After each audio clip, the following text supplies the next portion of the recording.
Okay, we're going to start our workshop now. Again, I know many of you have heard this, but my name is Andrew Bing, and I will be facilitating this afternoon's public workshop for the Coastal Corridor Study focused on the Greenwood area. We certainly are glad that you're able to join us.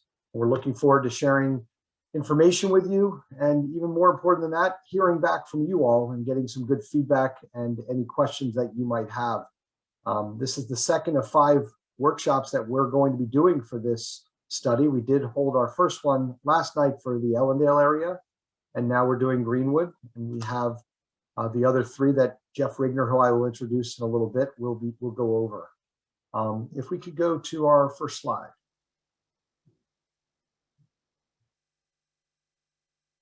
So as I said, we're going to be presenting some initial information about the Coastal Corridor Study. We are just getting going on this study, and so we don't have a lot of information to present, but we are going to share that information that we do have, and we're looking forward to doing that. But as I mentioned, we also are looking for you to participate. During the presentation, there will be 3 different opportunities to respond to questions that we'll be posing to you. These will be kind of open-ended questions where, using the Q&A box, and you can see that circled on your screen. You may have to hover over your screen a little bit, but that will pop up and you can click on that.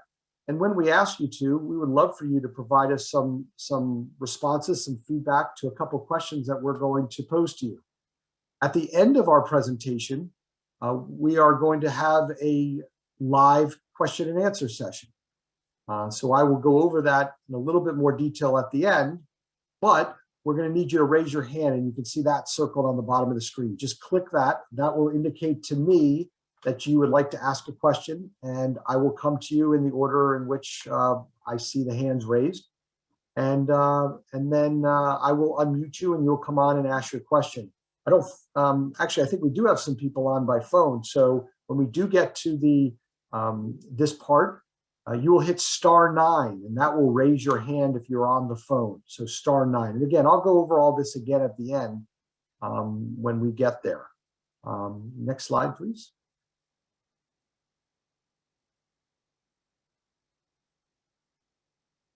So our panelists for tonight, who will be in a position to respond to questions if any come up, we have Mark Cote, Josh Thomas, and Jen Sinelli Miller from DelDOT. We have Jamie Whitehouse from Sussex County, Tramika Cherry-Wall from DART, Delaware Transit Corporation, myself, Andrew Bing, who will be facilitating, and I'm happy to turn the presentation over to Jeff Rigner at this point, who will be leading us through the presentation, and I'll be coming back on periodically to help with some of the questions, as well as the times where we're asking for your feedback. At this point, I'll turn it over to Jeff. Thank you, Andrew, and welcome everyone to our workshop this afternoon. We especially appreciate you taking the time out from such a beautiful day to join us. We will do our best to make it worthwhile. So first, we'll introduce the coastal corridors. What does that mean? The coastal corridors, quite simply, are Route 16, Route 404, and the local roads between those 2 routes, extending from the Maryland state line in the west to just west of Route 1 on the east. So these routes serve 2 primary purposes. They serve an important local function for all of you as ways to be able to get to work, to shopping, to serve businesses, to serve farms, and all of the other land uses along the routes. But they also serve as through routes, carrying the majority of traffic between the Delaware beaches and the Chesapeake Bay Bridge. So what's happening now? Why are we starting with this study? Well, there are a number of things that are occurring. The state of Maryland, as you know, has widened Route 404 to within a few miles of the Delaware state line, just west of you. They are also studying additional highway capacity crossing the Chesapeake Bay. So you may have seen notice for public workshops for widening or building a parallel bridge to the Chesapeake Bay Bridge. It's a long-term project, but it's our job to plan for the future. You've all seen development activity continuing to happen in the study area. And of course, the Delaware beaches aren't going anywhere. They're going to continue to attract visitors both locally and from a long distance. So why undertake this study? The key point that we want to leave you with today is to make sure that future traffic growth works for communities like Greenwood and others in the area, rather than harming them. So maintaining the high quality of life that you've come to know and love, ensure continued economic competitiveness for businesses in the area, and focusing, of course, on our primary missions of transportation safety and mobility. Now, we're starting out by listening to you. You and your neighbors know the study area better than anyone. So by understanding your perspectives up front, DelDOT can work with you to develop solutions that work for the community. And so we're very thankful that you're here at the very beginning of this process to give us your thoughts. So in addition to the input that you're providing at this public workshop, and that participants in our other 4 public workshops this week are providing, we also heard from some specific stakeholders in the study area. We talked to about 50 folks, a selection across various categories that you see there: elected and appointed officials, some residents, some representatives of schools and businesses, emergency service providers, sharing the information that I just shared over the last few slides, and really getting their thoughts on transportation in the area. We had one-on-one or small group conversations held virtually, of course. These comments are not attributed to individuals, so folks are able to really speak freely about their thoughts. And we heard a lot, but there was one common thread that really went through all of the responses. People love Sussex County. They don't want to lose the small town and rural way of life that you all enjoy. And you want to make sure that as traffic grows, as transportation improvements are needed, that we focus on that first and foremost. We also heard a lot of specific suggestions and recommendations that I'm going to spend some time going through today. And at various points during the presentation, as Andrew mentioned, we're going to be asking you to provide your input as well, because your voice is just as important. We heard a number of things across a variety of categories. You can see them there: safety, traffic, economic issues and opportunities, emergency services, technology or GPS, and other topics. For each category that we're going to present today, we're going to present first the comments that we received during the listening tour. And then in a few cases, we're able to present some additional technical information that we've been able to gather about existing conditions that relate to that topic. So we'll start with safety. What we heard during the listening tour is that traffic causes safety problems for operating farm equipment, especially on roads without shoulders. We've certainly seen that firsthand as well. There were several specific intersections and roads throughout the study area that were mentioned as safety concerns. And also red light running was called out as an individual safety issue. I do have some information to share about recent crash history on the next several slides. So we look, DelDOT looks on a regular basis at the intersections with the most safety concerns throughout the state, developing a list of the 50 most concerning intersections. There are 3 of those that fall within this study area. And you can see in the chart that 113 and 9 in Georgetown and 113 and 18 and 404, also in Georgetown, rank among the top 5 in the state. Also in the study area is 113 and 16 just west of Ellendale, which ranks number 33. There is none of the top 50 intersections are in Greenwood. We also looked at crash data across a 4-year period. So all of the subsequent slides about safety are crashes between the beginning of 2017 and the end of 2020. During that 4-year period, there were over 3,000 crashes within the study area. And you can see the major hot spots, the ones that are more red and orange, are the higher frequency crash locations. So specifically, 3 locations in Georgetown stood out. The intersection of 113 and 16 near Ellendale, US 9 and Route 5 in Harbison are examples. Specific to the Greenwood area, you can see a bit of a concentration at the intersection of 13 and 16, or intersections, I should say, of 13 and 16. Now, within the overall study area, these bar charts show the total number of crashes by year, 2017, 2018, 2019, and 2020. The very thin orange bar at the top shows fatal crashes by year. So there were 3 crashes each year in 2017 and 2018, 5 fatal crashes in 2019, and another 3 in 2020. So of those 14 fatal crashes, we marked all of those on the map that you can see here. One of them was at 13 and 16 in Greenwood. What we've seen is there are concentrations of crashes in the Bridgeville area, especially along Route 13, and also along Redden Road. And in fact, the 3 fatalities that occurred in 2020 are shown circled in brown, one just west of Bridgeville and 2 along Redden Road.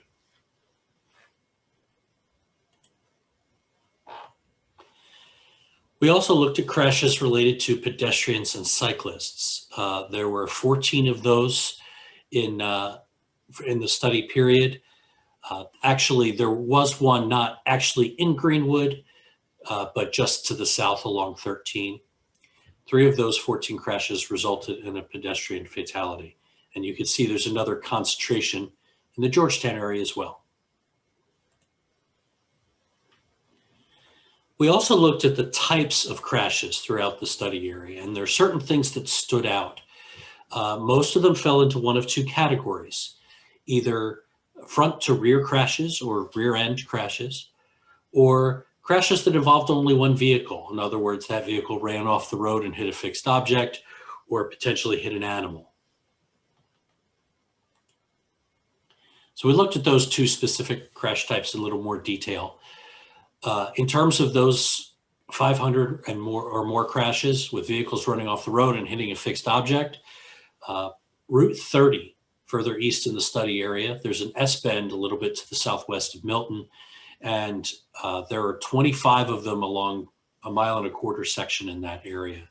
But you can see otherwise they're spread out among the larger or more heavily traveled routes in the study area, including some in and around Greenwood. There were also 339 crashes, or as I mentioned, 10%, involving vehicles hitting a deer. Most of those, of course, happen after dark, both in terms of visibility and because that's when deer are most active. The Bridgeville area actually stands out as a hotspot for deer crashes. And you can see some specifically, even on 13, believe it or not, in Greenwood, but especially further south on 13 and further east on 16. So Andrew mentioned that there are 3 points in the presentation where we're going to ask questions of you.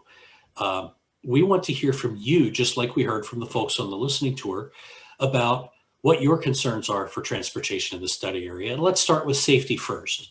So what safety concerns do you have? You're welcome to add new ideas. You're welcome to comment on some of the ideas that I presented in the last few slides. And if you could, please go ahead and go into the Q&A box and type your answers there. And I'll just add to what Jeff was saying there. So again, well, at the end of the presentation, we'll be doing a question and answer. This part really is where we'd love for you to add any new ideas or, again, agree or disagree with things you've heard in the last few slides. More of a comment, feedback, those types of ideas or concerns. And then we'll do the formal Q&A at the end. I didn't say this in the beginning because I want to wait, and we have had a few more people join us, but we are doing this as a virtual public meeting. Obviously, we can't do things in person, but we do look forward to the opportunity to get back and see everyone in person at some point.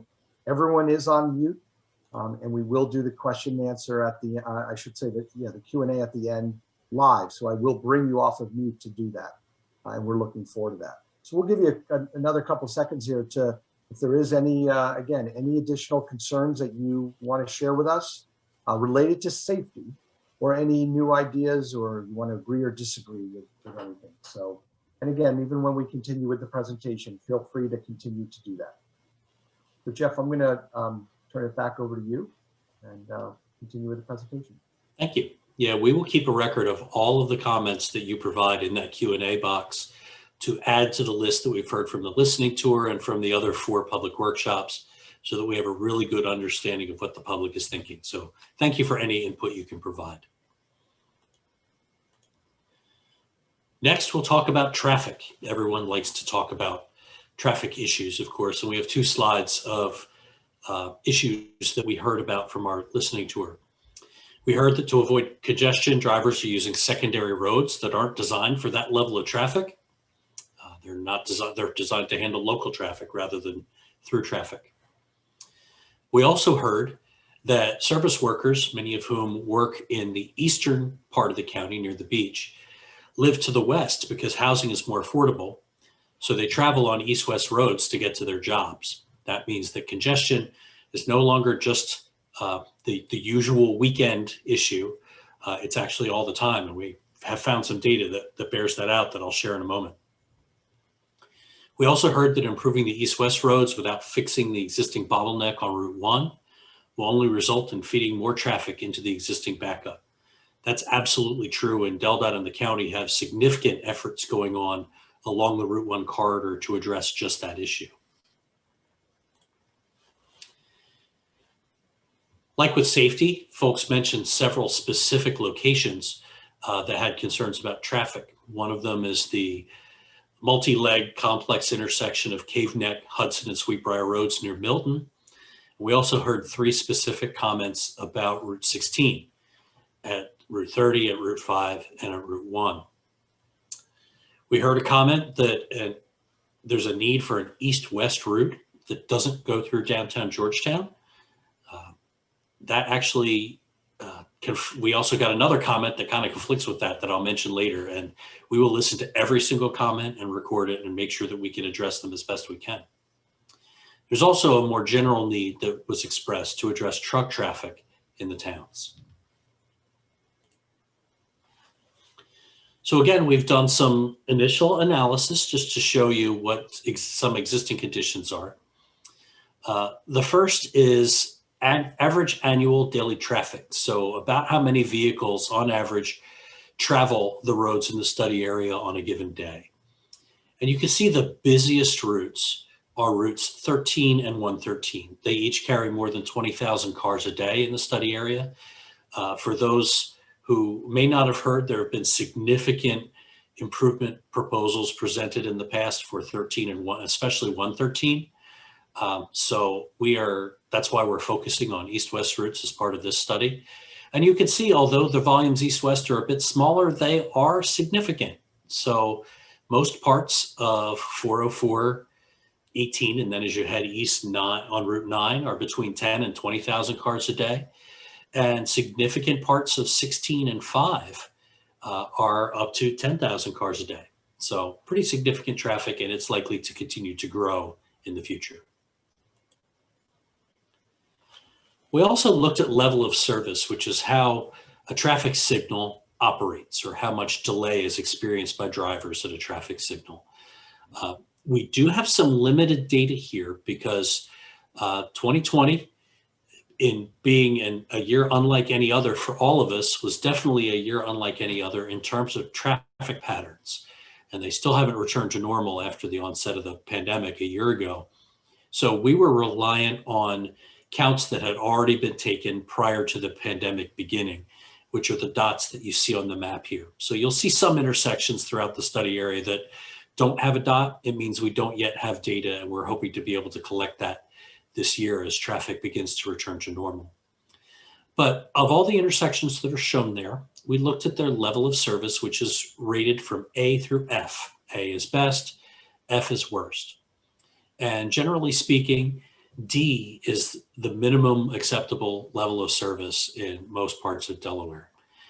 We found that there is only one intersection for which we had counts that's operating at level of service D, and that's in Georgetown. That's the intersection of US 113 with routes 18 and 404. We did look at 13 and 16 in Greenwood.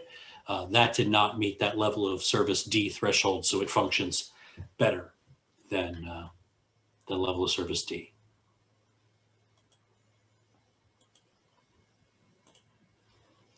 And there you are. There's 13 northbound and southbound at 16 in Greenwood. Now, we use a measure called travel time reliability to really better understand the effect of congestion on people's daily lives. Seems like an unusual measure, but if you think about it in terms of how we all travel, it makes an awful lot of sense. If you need to get to work at 8 a.m., and you can be reasonably assured that it always takes, say, 15 minutes to get to work, then you can leave at 20 of or even quarter of and be fairly well assured that you can get to work on time. If some days it takes 15 minutes and other days it takes, say, 30 minutes, then you need to leave a lot earlier just in case congestion affects your trip to work. That's the concept of travel time reliability. And the difference between, or the ratio between that time you need to leave, sometimes far in advance, and the actual uncongested travel time is what's shown on these maps. So the green lines indicate that you can pretty reliably get there at a free flow, in free flow traffic conditions during that particular peak hour. And then as you get to yellow and then orange and then red on the next map, you'll be able to see that those conditions are worse. So this is for the AM peak hour. This is for 2019, so before COVID. And you can see certain areas that are highlighted as being less reliable in terms of travel time. So what really stands out is Route 9 and 404 between Georgetown and the beach area, especially eastbound in the morning. You can see north-south on 113 in Georgetown, and you can see some yellow areas around Bridgeville and specifically eastbound Route 16 approaching Greenwood. The PM situation is worse, as you undoubtedly experience on a regular basis. You can see that Route 9 and 404 between Georgetown and the beach gets worse in this circumstance, especially the western half of that from between Route 30 and Georgetown. You can see that westbound Route 16 between Route 1 and Ellendale is a concern. There are still those yellow areas around Bridgeville and eastbound 16 approaching Greenwood, along with a dot of red right there at Bridgeville at 404. And you heard the comment earlier that congestion is now more of an everyday thing than weekends. So we also looked at weekends, and you can see weekends are actually just a bit better than weekday, although they're pretty similar. Again, you see that focus in Georgetown along Route 9, east and west, east of Georgetown, and in the Bridgeville area. But this also adds southbound Route 113 to the mix.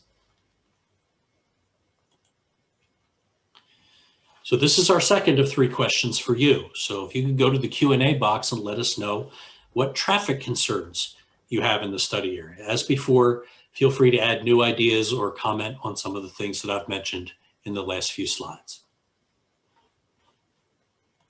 And again, this is a great opportunity to just provide us feedback. As Jeff mentioned earlier, we are here to try to hear as much as we can from you. We are learning information as we go, and Jeff is providing a lot of traffic information, safety and traffic information, but hearing from people who drive these roads every day, on weekends, at nights, in the mornings, when you have it, we want to know what are some of the traffic concerns that you have. What are some other ideas that you have? Or anything you heard Jeff present that kind of rings true for you? Or is there something you hear that you say, you know what, that doesn't make sense to me. I kind of disagree with what Jeff sort of reported out. And again, you can do this throughout the entire workshop tonight until we're done. It doesn't have to be right now. And again, we will do our question and answer at the end of the evening. Thank you, Andrew. So now I want to talk about some of the other issues that we heard during the listening tour. We did hear some folks talk about the need for some level of traffic being good for local businesses, especially retail establishments that rely on pass-through traffic. We definitely heard that it's important to preserve productive farmland in Sussex County. I mentioned under traffic that some folks felt that there's a need for some other east-west route that doesn't go through Georgetown. But we also heard from someone who said they don't want a bypass that draws traffic away from businesses in town. We're all aware of the high volume of trucks associated with the poultry industry, which is so important to Sussex County. Trucks use the main roads to get to and from processing plants, but they also need to use small roads to get to and from farms. And also some concern about the fact that there's a lot of new development that continues to keep building more. And we're doing our best to make sure that road improvements will keep up with that development activity. So this map shows developments in the study area. If we didn't mention it earlier, the presentation is available at the website, which we'll be posting in just a couple minutes, coastalcorridors.deldot.gov. And you'll be able to zoom in and take a look at all the specific information that's shown here. But this is overall development in the study area. You can see a lot of it's concentrated toward the east end, but it really does happen all through the coastal corridors area. Zooming in on Greenwood, you can see there are two developments that were listed in the state and county databases: Country Life on 16 west of town, and a subdivision called the Lands of James D. West on 13 south of town.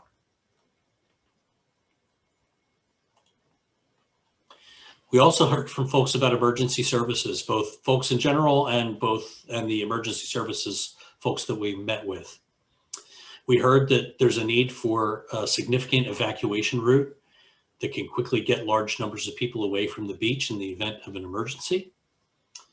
We heard that there are difficulties for east-west travel to emergency services. So nearby hospitals are in Milford and Lewis, obviously also in Seaford, but there are limited services like that in northwestern Sussex County. So folks need to be able to get to hospitals and urgent care and things like that. There was also a comment made that congested roads during the summer hinder emergency response vehicles from getting to emergencies because they're stuck in the same traffic as everyone else. We also heard some comments about technology and GPS and how it affects travel patterns. There was a suggestion to better use technology to direct people to take certain routes depending on where they're going based on current conditions. There was a suggestion to modify that GPS or navigation technology to direct trucks to truck routes. I'm sure we've all seen trucks following GPS getting stuck on small streets and rural roads. We also heard one person suggested that traffic on 404 seemed worse in the past, and that could be because GPS wayfinding seems to have dispersed traffic to other roads, not just 404. And then some other themes. There's a high demand for recreational bicycling, especially in communities that are east of 113. We heard some folks mention that there's a need for green infrastructure, which means when road projects take place, that there be good accommodation for stormwater that's environmentally friendly. It was also suggested that people should be more aware that the state's allocating more road improvement funding to Sussex County than ever before, which is true. There are many projects in the pipeline. I won't go through every single project on this map, but this is a map of all of the ongoing efforts in the study area. They range from large capital projects that are shown in the purple diamonds to pavement rehabilitation projects that are shown with the red lines, bridge improvements in the green diamonds, traffic improvements in blue.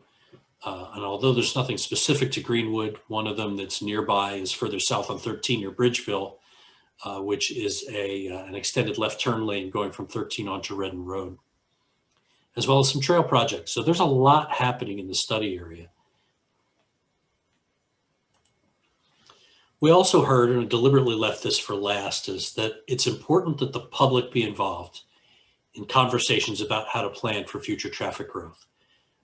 That was commented on by a listening tour participant, but we couldn't say it better ourselves. That's why we're here. That's why we're listening to you, is to make sure that you can be involved at this very early stage and continuing on about how to understand the right ways to plan for future traffic growth. With that, we'll have the third of our 3 questions. And this is a general question. So what other transportation issues that you haven't had a chance to put into the Q&A box do you experience in the coastal corridors area, or that you're concerned about in the future in the coastal corridors area?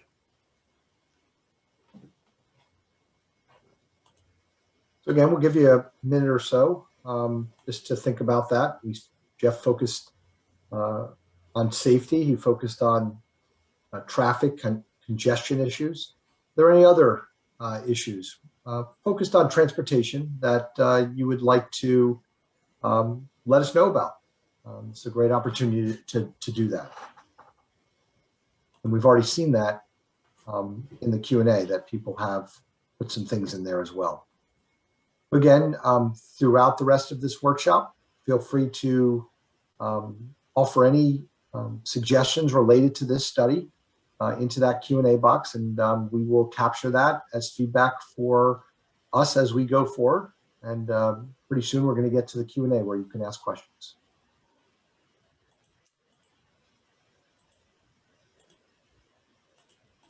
That's right, Andrew. Just a couple more slides until we get there. So what happens after this? Andrew mentioned we have 5 virtual public workshops this week. We're presenting mostly the same information, but as you can see, there are a couple specific area slides where we zoom into town-specific areas. So we met with Ellendale yesterday, Greenwood this afternoon. We're meeting with Bridgeville tonight, Milton tomorrow, and then finally Georgetown on Thursday. So if you have friends and neighbors who didn't have an opportunity to join in today, we'll be presenting pretty much the same information tonight and the next 2 nights. So they're welcome to sign in at the project website, which I'll get to at the next slide. So we'll compile all the comments that you've provided, that your neighbors and friends have provided over this week. And then we're going to do some more traffic modeling. We've just gotten started on the technical analysis. We wanted to listen to you first. And we'll do that modeling to understand both existing conditions and, maybe more importantly, anticipated future conditions. It's our job to plan for the future, not just to look at today's conditions. We want to make sure that we get out ahead of potential future issues. So we'll be doing traffic modeling to best estimate what things are going to be like in the future. Once we do that, we're going to come back to you, to the public, with information on transportation needs or problems that need to be addressed. So that will help give us a really good picture of what things are likely to be like, say 20, 25 years from now, and be able to develop a program to address the needs that are going to come up. And we can't do that without your help. So thanks for all the input that you're providing.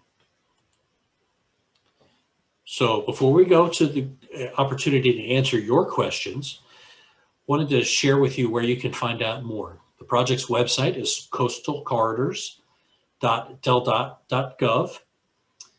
I mentioned that if you want to tell other folks to sign up for subsequent workshops this week, they can go to that website and can find ways to sign up there. You're also welcome to contact DelDOT's project manager, Jen Sinelli Miller, who is operating all the everything behind the scenes for this meeting, hosting our Zoom event and everything, and she will likely be popping on later to answer some of your questions. You're welcome to email her directly, call her, or use the project email address, which is coastalcorridors@delaware.gov. So you're welcome to go ahead and write those down, and we'll also have this slide popped up at the end of the presentation, or the end of the Q&A session rather, so that you can take note of that. So with that, we are happy to answer your questions. I'll ask the panelists to be ready to answer. And Andrew, take it away. Thanks, Jeff, and great job with that presentation. So yeah, we are on to the Q&A. So if you are on using Zoom, what we need you to do is raise your hand. Basically, click on the raise the hand button on the bottom. That will indicate to me that you would like to come on and ask a question. If you are on by phone, and I think we have at least one person on by phone, if you would like to ask a question, you hit *9 on your phone. That will indicate to us that you want to ask a question, and we'll come on. Both for Zoom and if you're on by phone, I will unmute you on my end, and then you will have to unmute yourself. Again, if you're on by phone, you will do that by hitting *6, and it'll work pretty easily. So, Jeff, I'm going to pose a question first to you that came up in the Q&A, and then I will go to the kind of live Q&A. But the question was related to it started with Route 24, and that there's a lot of congestion on Route 24 as a result of construction that's taking place.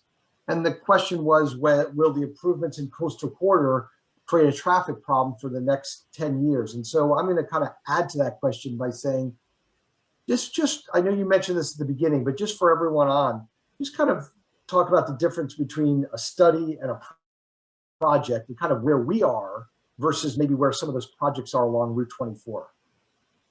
Absolutely. We are definitely in a study as opposed to a capital project. And what that means is that DelDOT is continuously working with local land use agencies like Sussex County, trying to better understand what transportation conditions are likely to be in the future, to be able to plan transportation improvements accordingly. So we're at the stage now where we're trying to determine what type of improvements might be needed on some of these routes over the next 20, 25 years. That is a precursor to establishing capital projects. So if, let's say, we find at a particular intersection, there's a pressing need now to do something. That location could be nominated as a potential capital project. If and when it's included in the state's capital transportation plan, then design can start, and then finally construction. So when you see the impacts to your travel on a daily basis, that's all the way in the construction phase, of course, once the orange barrels start appearing on the road. So we are a long way from that happening at specific locations as a result of this study. But you did see on the project map that I just showed a few minutes ago, there are a number of individual projects in this study area that are in various stages of design and construction. So we're not pausing until the study is done to actually take action. We know of some issues that exist now, but we're also doing our best to keep that capital program full for the future, so that as projects become warranted, they can move to design and construction. And Jeff, as you pointed out on that slide earlier in the presentation, there are other projects in this area that are working their way already through that process, which is different than kind of the study that we're doing. So I just wanted to emphasize that. So while I asked, the question I asked came from a gentleman by the name of Bob, who had his hand raised, and then he lowered it. So I don't know if that was the question you were going to ask or not, Bob, but please feel free to, oh, you came back on. Okay. So Bob, I'm going to allow you to talk now. You should be able to unmute yourself and then come on and ask your question.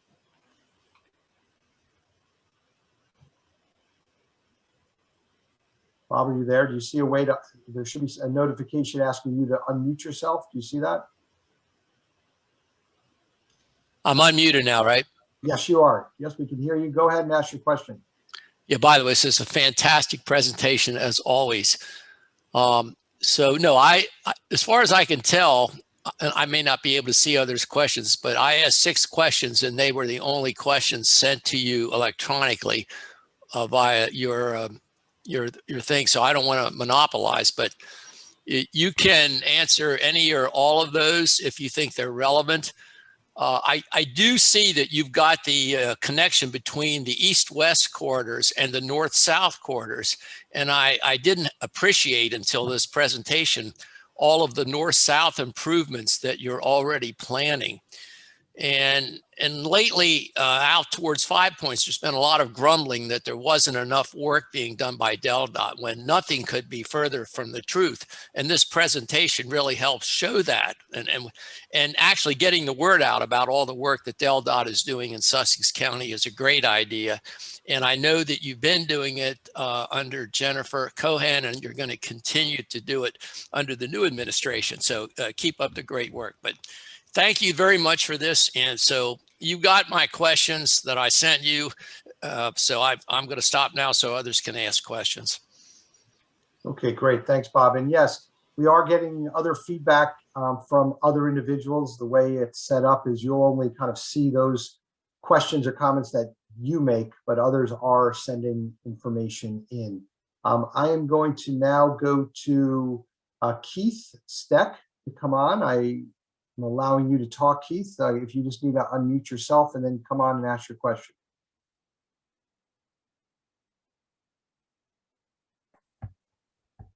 Hello? Yeah, Keith, you're there. We can hear you. Yes, thank you. I'm sorry, I'm coming into this a little late. Go ahead, Keith. Confusion about the time. One time showed starting at 4, and the actual link said 4:30, so I didn't come on until 4:30. But anyway, the question I have is what are the mechanisms for collecting comments and input on this? You may have gone over it earlier, but if you did, I didn't hear it. So are you asking for input through your website or phone calls or some other means? And also, how are you recording this, and will the public recording those questions? And will the public have a chance to see them? Are you putting them in some kind of a database, spreadsheet, or something that's going to be on the website so others can see them? All great questions. Thank you, Keith, for those questions. Well, I know I'm waiting. I'm assuming Jen Snelly-Miller will pop on, our project manager, to talk about some of that. But I do want to let everyone know that this presentation is on the website right now, because I neglected to say that. And we are capturing feedback from the public in a variety of ways. Jeff, I see you came on. Do you want to respond to that? I sure do. Thanks. The two primary ways that we're doing that now, Keith, we did ask folks during the presentation to type any transportation concerns that they have into the Q&A box. We did mention this is an introduction to the Coastal Corridor Study. This is our first opportunity to speak with the public. We're just getting started. So you're getting in at the ground floor, and we're thankful for that. So you're welcome to provide your information there, or you're welcome to email DelDOT's project manager. That's Jennifer Sinelli-Miller there. And you can see there's a project specific email address, coastalcorridors@delaware.gov. So our purpose now is to find out about existing transportation conditions that you're concerned about, or concerns that you may have about transportation in the future. We'll gather all of that and then come back to you, back to the public through a public workshop to be able to talk to you about what we've heard. And if I could just jump in real quick, Mr. Steck and I have communicated via email already, which is great. I'm glad to see you in on the conversation so that you can get some questions answered.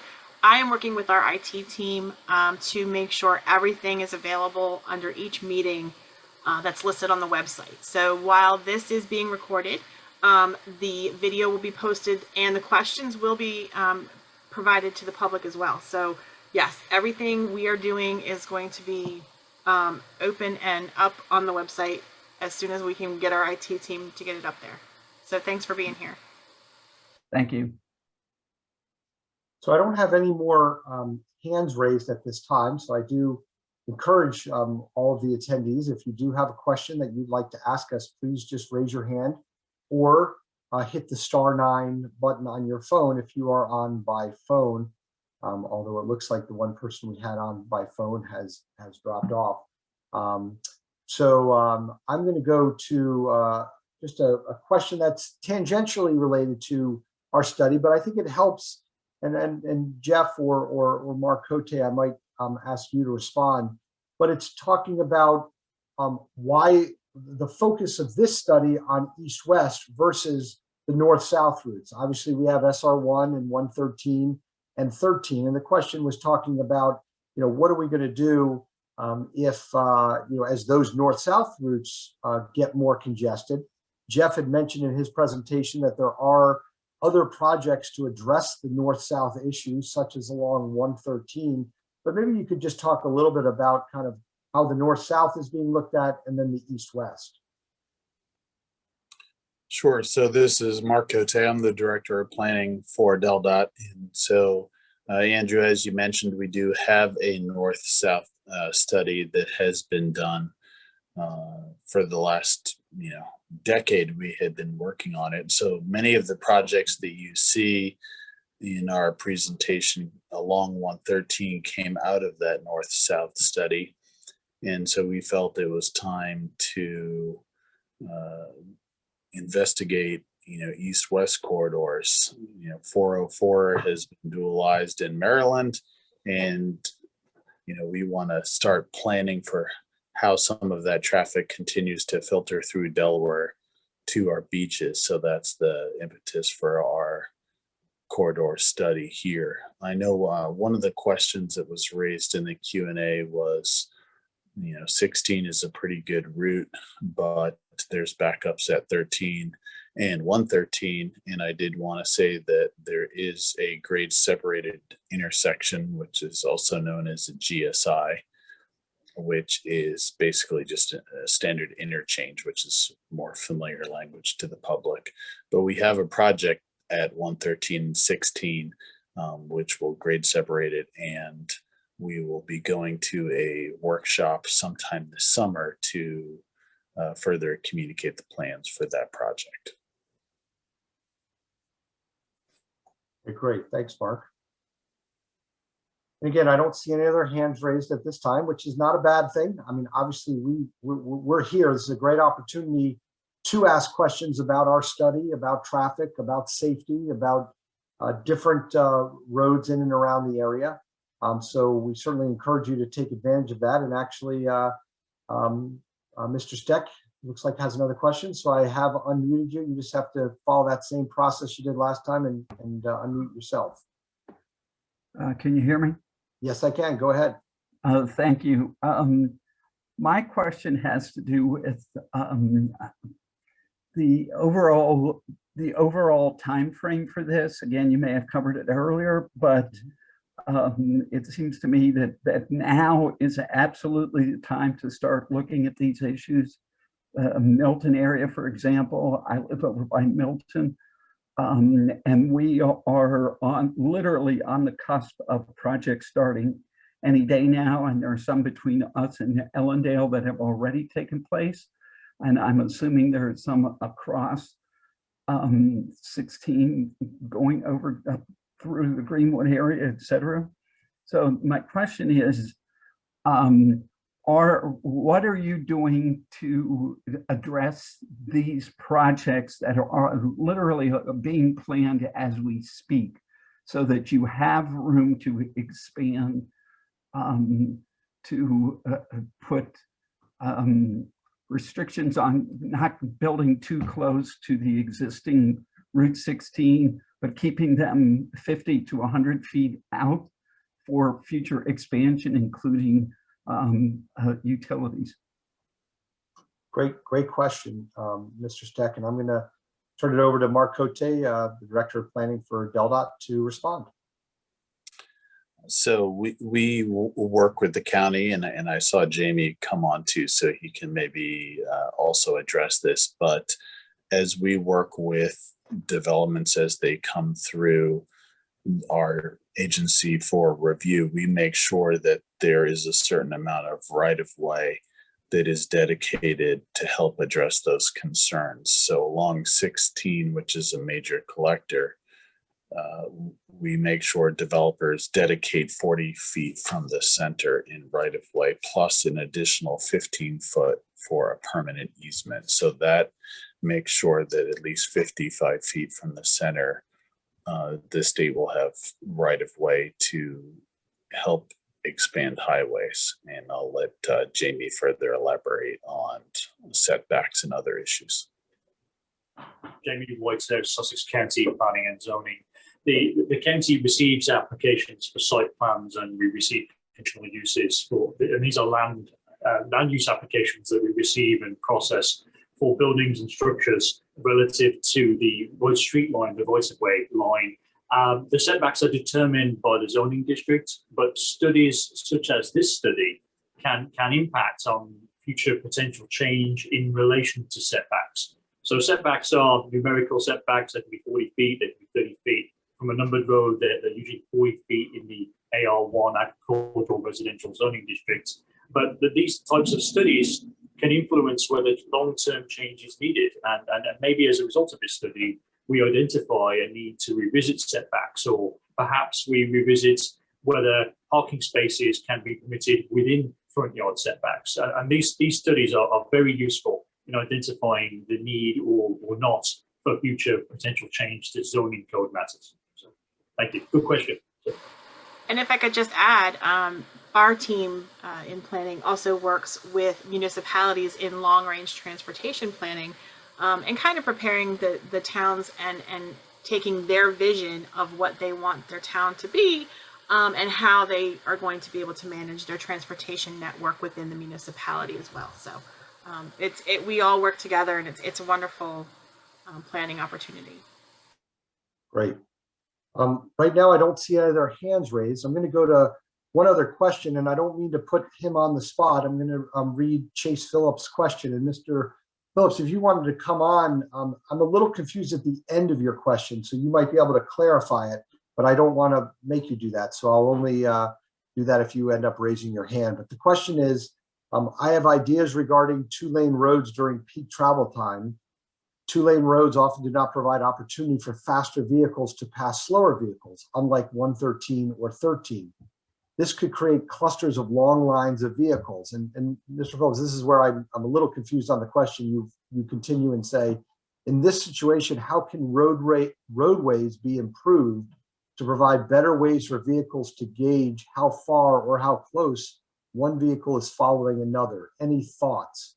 Again, if one of our panelists is able to jump in and respond to that, great. Again, I was a little confused at the end of the question, but maybe someone else understands it a little better than I do. So Mark? I think the question is related to, tailgating, or as people are looking to pass, they'll creep up on the vehicle in front of them in an attempt to pass, which creates that tailgating effect. So I have seen in other states, particularly I know up in Pennsylvania, towards Lancaster, PennDOT puts big dots on the road, which are then spaced according to the speed limit, so that you're have a 2-second following distance. So there's different things like that.